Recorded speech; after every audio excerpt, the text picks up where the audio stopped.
歌に初めて触れたのは中学生の時だったと思います。百人一首のカルタ大会があって、その時にこういうゲームがあるんだっていうことを感じたんですね。短歌そのものにはほとんど興味は持ちませんでした。高校生の時に俵万智さんがサラダ記念日という短歌集を出版されて、その時とても興味を持ったんですね。百人一首の和歌とはまた違った印象を持ったからなんですね。現代文でこういう表現の仕方があるんだなっていうことはとても興味深く感じました。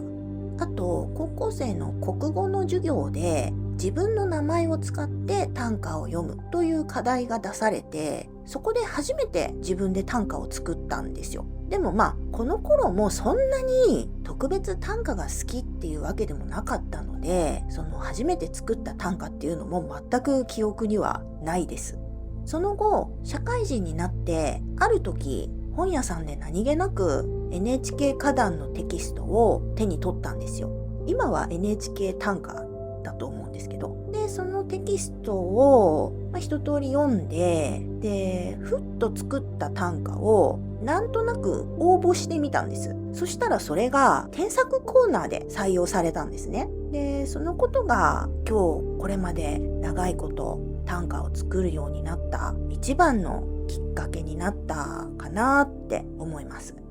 それからはいろんな方と出会うたびに自作の短歌をお送りしたり、短歌が読める人とは短歌でやり取りをしたり、本当にたくさんの短歌を作りました。でその中でも生涯で一番短歌のやり取りをした年上の女性がいるんですけど、この方がねこの世を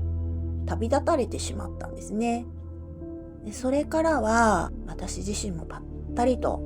短歌を作らなくなってしまいました。その後十数年の年月が経ってまたふっと短歌を作る機会に恵まれたんですね。でそこからもう一度短歌作ってみようかなって思い始めて、で今に至るんですね。で私自身は読むこと自体をとても楽しんでいたので、手元に残すっていうことをほとんどしてきてなかったんですよ。数は少ないながらも自分の手元に残っている過去作ですね、過去に作った短歌を整理したりしてるうちに、短歌をロゴ化して T シャツにするとかグッズを作るっていうことを始めたんです。で実はこのチャンネルはそれを宣伝するために最初は始めたんですね。でも結局当チャンネルは宣伝っていうよりかは私の短歌を投稿するっていうことが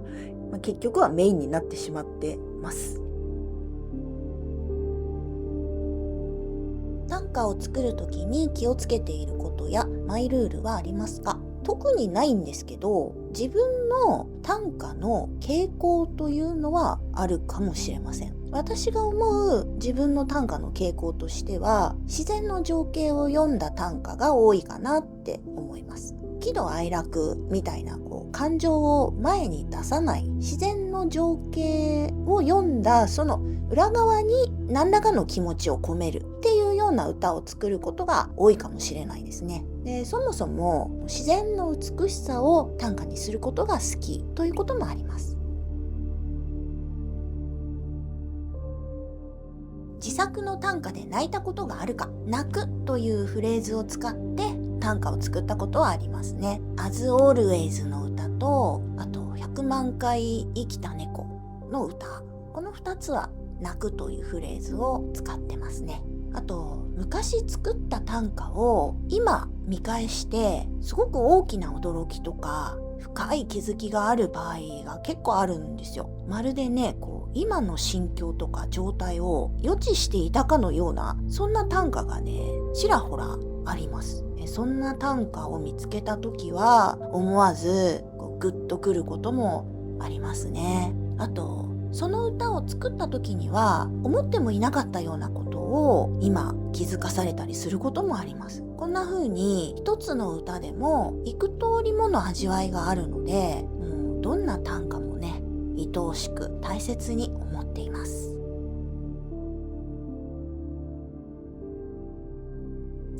百人一首70。寂しさに宿を立ち入れて眺むれば、いずこも同じ秋の夕暮れ。霊山法師。寂しさのあまり、家から立って出て、辺りの野山を眺めてみたが、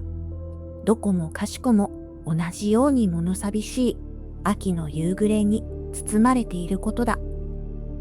寂しさや静けさを詠んだ歌が私好きなんですね。歌を詠んだ霊山法師ご本人もまた、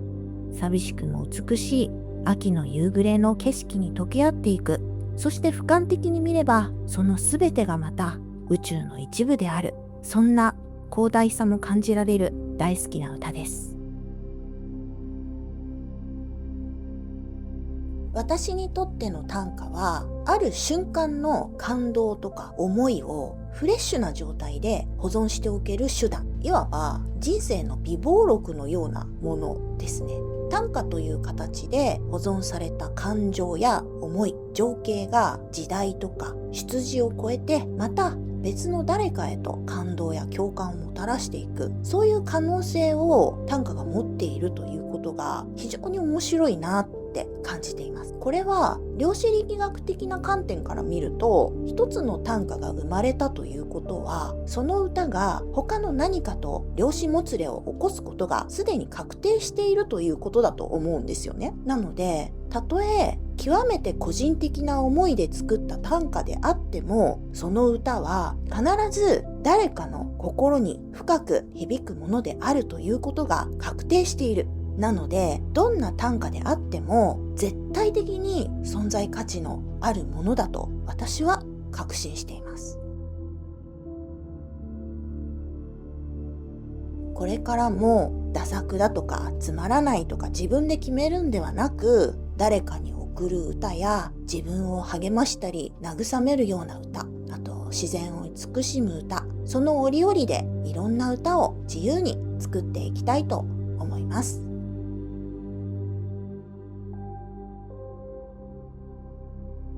夏泣きの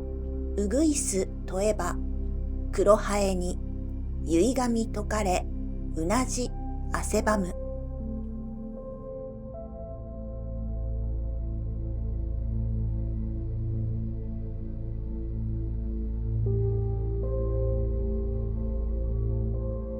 ついついと空にとどまる秋茜。我にも止まれ空なる我に。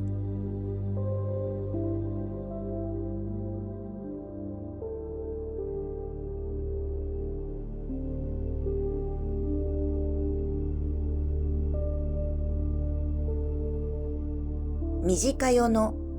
闇のありかもわかぬまま、果てなき夢を紡ぐ三日月。